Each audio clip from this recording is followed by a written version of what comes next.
Hello guys, welcome to my YouTube channel. तो आज अपन एक ऐसे क्वेश्चन के बारे में बात करेंगे जो हर किसी लॉ स्टूडेंट के दिमाग में रहता है। That is what about internship, कि कब से इंटर्नशिप करे, कैसे करे, कहाँ करे और क्या क्या सीखने को मिलेगा, क्या क्या सीखने को नहीं मिलेगा। तो सबसे पहला क्वेश्चन तो ये होता है कि इंटर्नशिप करनी चाहिए या नहीं करनी चाहिए। तो मैं आपको बताता हूँ, अगर आप प्रैक्टिस में जाना चाहते हैं, लिटिगेशन में जाना चाहते हैं, तो इंटर्नशिप करनी ही चाहिए। इंटर्नशिप आपके लॉ करियर में बहुत ही ज्यादा क्रूशियल रोल प्ले करती है, तो आपको इंटर्नशिप करनी चाहिए। दूसरा क्वेश्चन आपके दिमाग में ये आता है कि कब से इंटर्नशिप करें, तो उसका मैं आपको बताता हूँ। अगर आप BA LLB के स्टूडेंट है, you are doing a 5 year law, then you should do the internship in second year, like might be in the 4th semester. And if you are a student of LLB 3 year law, then you should start your internship in the second sem, that is first year. तो second same में आपको शुरू कर देनी चाहिए। और internship में अब आपका ये होगा कि इंटर्नशिप मिल नहीं रही है, कैसे करे, कहाँ करे। तो सबसे पहले आपको इंटर्नशिप मिलने का तरीका बताता हूँ। आप अपना रिज्यूम बनाओ, उसके बाद आप क्या करो, जितने भी आपको लिंक्डइन पे लॉयर्स मिल रहे हैं, एडवोकेट्स मिल रहे हैं, जितने भी जीमेल आईडीज आपके हाथ उनकी है, जितने भी सोशल मीडिया प्लेटफॉर्म से आप उनके कनेक्टेड हो, इंस्टाग्राम, फेसबुक, जहाँ पे भी, उन सबको अपना रिज्यूम मेल कर दो, उन सबको अपना रिज्यूम भेज दो। ऐसा नहीं कि एक दिन में एक जने को, एक दिन में 20-20, 25-25 लॉयर्स को, लॉ फर्म्स को आप अपना रिज्यूम भेजो। कहीं ना कहीं से एक्सेप्टेंस मिलेगा। पहली और दूसरी इंटर्नशिप मिलने में डिफिकल्टीज होती है, उसके बाद आपको इतनी डिफिकल्टीज फेस नहीं करनी पड़ेगी। उसके बाद अब आपका क्वेश्चन आता है कि how to get law internship. इसको अपन डीपली समझते हैं। सबसे पहले रिसर्च करो, आपका गोल कहाँ है, आपका इंटरेस्ट कहाँ पे, आप कौन सी लॉ फॉर्म में काम करना चाहते हो। क्योंकि एडवोकेट्स होते हैं डिफरेंट। सब एडवोकेट सारे टाइप के केसेस लेते हैं, बट होते हैं स्पेसिफिकली किसी में स्पेशलाइज्ड होते हैं। जैसे कि कोई होता है क्रिमिनल, कोई होता है सिविल, कोई होते हैं DV के केसेस, कोई होते हैं प्रॉपर्टी के केसेस, कोई होते हैं डिवोर्स के केसेस। तो आपको किस सेक्टर में जाना है, किस में आप इंटरेस्टेड हो, किस में आप अच्छे हो, वो डिसाइड करो और उसका कोई अच्छा एडवोकेट ढूंढो और उसके अंदर में इंटर्नशिप करो, जिससे आपको सीखने को मिलेगा।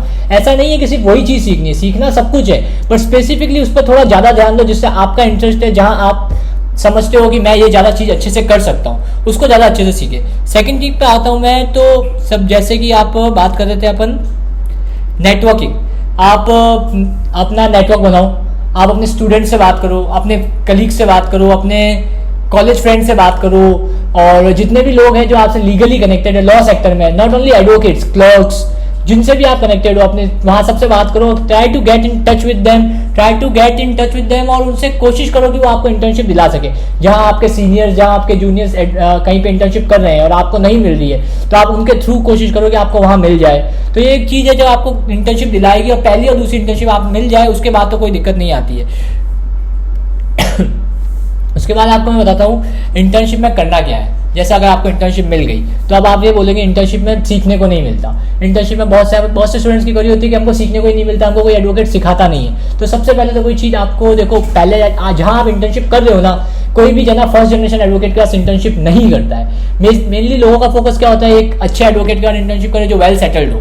तो उनके पास पहले ही बहुत ही ज़्यादा वर्कलोड होता है। तो समझ लो अब आप उनके पास पहले इतना वर्कलोड होगा, आपको कोई काम देगा और आप जीरो हो, वहाँ पे आप बोल रहे हो कि मुझे स्टार्टिंग से बताओ कैसे करना है, तो वो आप पे इतना दिमाग नहीं लगाएगा। सबसे मेन चीज, जैसे आपको दे दिया सिविल सूट फाइल कर दो, सिविल सूट ड्राफ्ट कर दो, फाइल नहीं सॉरी ड्राफ्ट कर दो, तो अब आप उसको बोलोगे मुझे पूरा सिखा दो, तो वो नहीं सिखाएगा। सिंपली एक यूट्यूब पे वीडियो देख लो, सिंपली कोई इसका फॉर्मेट देख लो, या फिर कहीं पे गूगल पे देख लो, कहीं भी देख लो और काम शुरू करो उसके ऊपर। जितना आपको आता है उतना शुरू करो। और ये सब नहीं मिल रहा आपको, गूगल पे नहीं मिल रहा, यूट्यूब पे नहीं मिल रहा, उसी से कोई सिविल सूट की फाइल मांग लो और आप पढ़ लो। उसके बाद उसके हिसाब से फ्रेम करना शुरू करो। और जहां आप अटकते हो ना, वहां उस एडवोकेट से पूछो कि सर मैं यहाँ क्या करूँ, तो वो आपको अच्छे से समझाएगा। ना कि वहां से कि जहां से जीरो है। अगर आप जीरो पे हो ना, तो कोई भी आप पे इतना ध्यान नहीं देगा। तो आपको पहला इनिशियल आपको खुद को लेना पड़ेगा।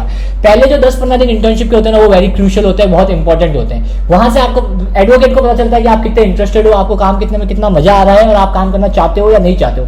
अब आप बोलोगे ये चीजें हम कैसे प्रूव करें उसको कि हम काम करना चाहते हैं। जैसे आपको 9 बजे कोर्ट बुलाया है, तो try to get there at 8:45, time पे जाओ।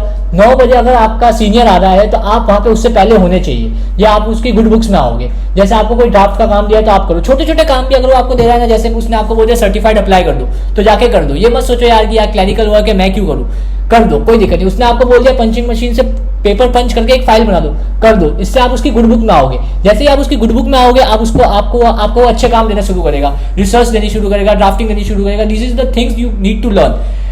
सेकेंडली आपको क्या सीखना है, पहले तो आप सीखो रिसर्च वर्क। रिसर्च वर्क बहुत इंपॉर्टेंट है यार। देखो एज एन एनालिस्ट स्टूडेंट्स अगर के पास जाओगे ना आप, तो उनका रिसर्च वर्क बेसिकली अपन लोगों से अच्छा होता है। मैं ऐसा नहीं बोल रहा अपन लोगों का बुरा होता है, बट उनका अपन से कंपेरेटिवली अच्छा होता है, जो अपन भी सीख सकते हैं। रिसर्च वर्क इंपॉर्टेंट इसलिए है क्योंकि आप देखो case law, relevant case law आपको हर जगह दिखाने पड़ेंगे। ठीक है। दूसरा वर्क होता है ड्राफ्टिंग। ड्राफ्टिंग बहुत बहुत बहुत इंपॉर्टेंट है, वो एक इनिशियल स्टेज है। जब आप केस फाइल करते हो आपको चीज़ें ड्राफ्ट करनी पड़ती है, वो एक इनिशियल स्टेज है। तो सबसे पहली बात, अगर आपकी ड्राफ्टिंग अच्छी होगी तो आपका पहले ही आप जज के सामने एक गुड बुक में होगे। दूसरी बात, जज के बाद इतना टाइम नहीं होता कि वो आपके सारे केसेस सुने। ये कोई मूवी नहीं चल रही है जहाँ पे एक केस बहुत बहुत देर तक चलता है, जैसे आपने केस देख लिया कि यार तारीख पे तारीख मिल रही है। तो यहाँ पर एक केस सुनने को, जैसे अगर आप डिस्ट्रिक्ट कोर्ट में जाओगे ना, वहाँ पे आप एक केस हार्डली 4-5 मिनट्स चलता है, और वही आप हाई कोर्ट में जाओगे तो वो केस चलता है 4-5 मिनट्स। तो 4 या 5 मिनट में आपको चीज़ें एक्सप्लेन करनी होती है, कोई कोई केस तो 1 मिनट भी चलता है। तो वो जो आपकी ड्राफ्टिंग होगी ना, उसी से कोर्ट के सामने आपकी चीज़ें सामने आएगी, ना कि वो कि जो आप चीज़ बोल रहे हो। उसके बाद आपको मैं बोलूँगा सबसे पहले मेन बात, जैसे आपका कोर्ट विजिट है, आप अपने एडवोकेट के साथ कल किसी कोर्ट में जाना चाहते हो, जा रहे हो, तो सबसे पहले जो आप उससे एक दिन पहले, उससे जब आप ऑफिस में हो या चैम्बर में हो, उससे पूछो कि सर अपना कल कौन सा मैटर लगा हुआ है। आप वो मैटर की फाइल लो, उसके बेसिकली आप चीज़ें पढ़ो, उसके फैक्ट्स पढ़ो, उसकी चीज़ें पढ़ो, और सर से पूछो सर कल क्या होने वाला है। तो आप ये चीज़ें पढ़ो और चीज़ें समझो। उसके बाद आप, अगर आप भूल सकते हो कि यार मैं भूल जाऊंगा, तो आप उसकी फोटो खींच लो, स्कैन कर लो, घर जाके एक बार वापस पढ़ो। उसके बाद आप घर पे एक बेसिकली एक अपने माइंड में, अपने पेपर पे एक तैयार करो चीज़ की, अगर मैं वहाँ पे एडवोकेट होता, मैं उसकी जगह होता, मैं अपने सीनियर की जगह होता, तो मैं क्या आर्ग्यूमेंट्स करता, मैं मेरी क्या चीज़ें बोलता वहाँ पर, और मैं कैसे पेश करता। और ये चीज़ें तैयार करने के बाद आप अपने वकील के साथ जाओ और उसको देखो कि अब वो क्या कर रहे हैं, वो क्या कर रहे हैं, वो कैसे कर रहे हैं। तो अब इसमें क्या होगा, आपका इंटरेस्ट बढ़ेगा। सबसे पहले तो अगर आप एक ब्लाइंड फोल्डेड जाओगे, आपको कुछ पता ही नहीं केस के बारे में, आप सुबह चले गए, फाइल उठाई, फाइल हाथ में ली, आप चले गए, तो सबसे मेन तो आपको केस के बारे में नहीं पता, वकील ने क्या आर्ग्यूमेंट किया आपको कुछ भी नहीं पता। ठीक है, थोड़ा बहुत सीखने को मिल गया, उनके सुनने से मिल गया, उनके समझने से मिल गया, खड़े रहने का स्टाइल समझने को मिल गया, ये सब चीजें तो आप सीख गए, बट बेसिकली आप आगे नहीं सीख पाओगे। अगर यही चीज आप पढ़ के गए हो ना, तो आपको पता चलेगा मैं अगर ये बोलता तो मैं जो सर ने बोला वो मैंने भी तैयार किया था, तो you will be getting confident. अब अगर आपने वो चीज नहीं तैयार की थी, आपकी चीजें नेगेटिव में जा रही है, तो आप सीखोगे कि यार अगली बार मैं ये चीजें ऐसे तैयार करूंगा, अगली बार मैं ये चीजें ऐसे तैयार करूंगा। बेसिकली एट लास्ट अगर आपको लिटिगेशन में जाना है ना, तो सबसे मेन चीज है आर्ग्यूमेंट, सबसे मेन चीज है कॉन्फिडेंस, सबसे मेन चीज है कनेक्शंस। तो ये चीजें आपकी बिल्ड होगी इंटर्नशिप से। अब सबसे मेन बात, जब आपकी इंटर्नशिप खत्म होती है, सबसे मेन चीज होती है, जब आपकी इंटर्नशिप खत्म होती है तो बिल्कुल भी शर्माओ मत। सबसे पहले जाओ अपने सर के पास, अपना फीडबैक मांगो कि सर मैं कहाँ अच्छा था, कहाँ बुरा था, और मुझे किस चीज़ में वर्क करना चाहिए और किस चीज़ में वर्क रुकना चाहिए कि मैं यहाँ ज़्यादा जा रहा हूँ। इससे क्या होगा, जो आपकी नेक्स्ट इंटर्नशिप होगी ना, उसमें आपको सबसे मेन चीज़ें पता होगी कि मैं इन चीज़ों पर फोकस करना है और इन चीज़ों पर कम फोकस करना है। तो उससे क्या होगा कि आपको पता होगा क्या सीखना है और क्या नहीं सीखना है। इससे आपको ये चीज़ हो जाएगी कि आप नेक्स्ट इंटर्नशिप में किस पे फोकस करूं और मैं कहाँ करूं। और सबसे मेन चीज़, जहां आप इंटर्नशिप करते हो ना, वहाँ पे आप इतने अच्छे कनेक्शंस बना लो कि अगर आप 5 साल बाद भी उनके कॉल करते हो ना, और आपको कोई काम होता है तो वो आपका काम करे, और इतना ही आप उनके गुड बुक्स में रहोगे। अगर उनको कोई काम होता है ना, तो वो आपके काम आए। जैसे मैं दिल्ली में इंटर्नशिप कर रहा हूँ, मैं प्रैक्टिस चाहता हूँ मैं जोधपुर में करूँ, तो अब जैसे मैं जोधपुर में हूँ, अब मेरा दिल्ली में कोई काम हो जाए, तो मैंने इतनी जगह इंटर्नशिप की है, मैं उनको कॉल करूँ ना तो मेरा वो काम हो जाए, और उनको भी कोई काम हो जोधपुर में, तो सबसे पहले उनको याद हर्षित गोयल आवे। ये चीज़ आपको आपके दिमाग से करनी पड़ेगी, ये चीज़ आपको कॉन्फिडेंट होना पड़ेगा, ये चीज़ आपको आपके कनेक्शन बनाने पड़ेंगे। This is what you have to learn in a litigation, that is connection. जितने कनेक्शन बनाओगे उतना ज़्यादा आएगा। अब दूसरी चीज़ ये होती है कि अगर आप सोचते हो कि सिर्फ किताबी ज्ञान काम आ जाएगा, मेरे नहीं होता यार। ये चीज़ मैं बताता हूँ आपको, किताबी ज्ञान काम आएगा, मैं ये नहीं बोलता नहीं आएगा, बट सबसे मेन चीज आपको काम आएगी कोर्ट में प्रैक्टिस करना, कोर्ट में काम करना, और how to make things done from the court staff. ये एक बहुत डिफिकल्ट टास्क है। कोर्ट स्टाफ इतना इजीली काम नहीं करते हैं, मैं ये नहीं बोलता वो काम नहीं करते हैं, पर उनका इतना ज़्यादा वर्कलोड होता है ना कि वो इतना इजीली काम नहीं करते हैं। तो आप उससे सीखो कैसे उनसे काम करा सकते हैं, छोटी छोटी चीज़। अब ये होता है ना, जैसे आप लोग इंटर्नशिप पे जाते हो, अब आप लोग बोलते हो यार सर सर्टिफाइड अप्लाई करवा रहे हैं, सर फाइलें बनवा रहे हैं, तो this is the basic things you have to learn. ऐसा नहीं है कि एक क्लरिकल वर्क आपको नहीं करने। आप जब एडवोकेट बनोगे, if you are first generation advocate, तो आपको एक बना बनाया चैम्बर नहीं मिलेगा कि आपको एक चैम्बर मिल गया जहाँ पे आप काम कर रहे हो। आपको सारी चीज़ें खुद करनी पड़ेगी, आपको सर्टिफाइड भी खुद अप्लाई करना पड़ेगा, आपको फाइलिंग भी खुद करनी पड़ेगी, सब चीज़ें खुद करनी पड़ेगी। तो ये सब चीज़ें आपको खुद को आगे भी करनी है, तो यहाँ करने में क्या है कि शर्म। तो सब चीज़ें करो। बेसिकली मैं यही बोलूँगा, उनको किसी भी काम के लिए मना मत करो। अब बेसिकली अब आप ये बोलोगे कि अब वो आपको कॉफ़ी लेने भेज रहा है, ये सब चीज़ें भेज रहा है, तो मैं आपको बोलूँगा इंटर्नशिप चेंज कर लो भाई, you are not at a good place. सबसे मेन चीज़ है, अगर आपको दूसरे अच्छे काम दे रहा है ना, क्लरिकल वर्क भी दे रहा है, तो भी आप करो, क्योंकि आप पहले जनरेशन जब एडवोकेट बनोगे ना, तो आप इतना पैसा नहीं कमा पा रहे होगे कि आप अपने अंडर में एक क्लर्क रख लो। आपको सारे काम खुद ही करने पड़ेंगे। वो तो वेल सेटल्ड है, उनके पास क्लर्क है, उनके पास इंटर्न्स है, आपके पास इंटर्न्स भी नहीं होंगे। तो सबसे मेन चीज़, सब चीज़ें सीखो।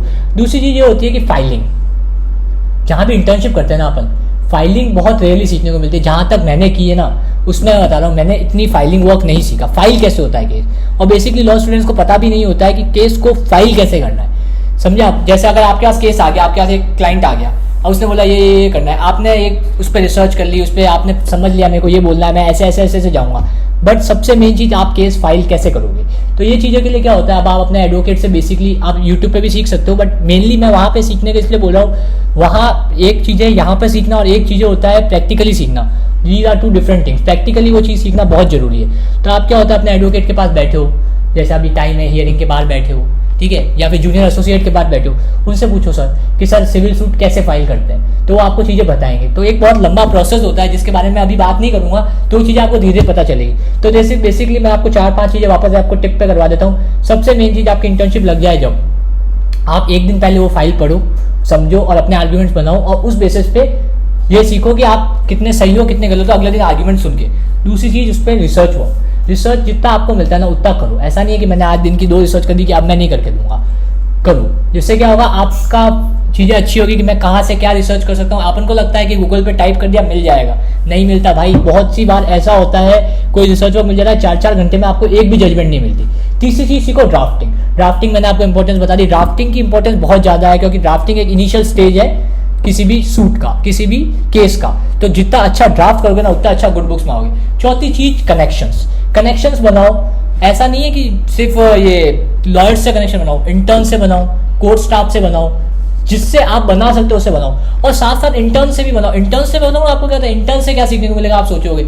इंटर्न जो आज आपके साथ है ना वो कल एडवोकेट होंगे। सबसे पहले मैं इंटर्न्स के नाम कैसे सेव करता हूँ, जैसे मेरा फ्रेंड है एक रोहित, रोहित का नाम मैंने ऐसे सेव कर दिया रोहित इंटर्न, जैसे आगे लिख दिया जयपुर। तो अब उसमें क्या होगा, जब मेरे को कभी काम होगा, मेरे को जयपुर में काम है, छोटा काम है, अब मैं समझता हूँ कोई और एडवोकेट कर सकता है, तो मैंने मेरे फोन में सर्च किया जयपुर, तो मेरे को 2-3 इंटर्न्स मिल गए, तो मैं उनको पूछ सकता हूँ वो मेरा काम कर सकते हैं या नहीं कर सकते। तो इसमें क्या होगा, मेरा टाइम भी बचेगा, थोड़ा उनको भी कनेक्टिविटी रहेगी, इससे आपके कनेक्शन बनेगी।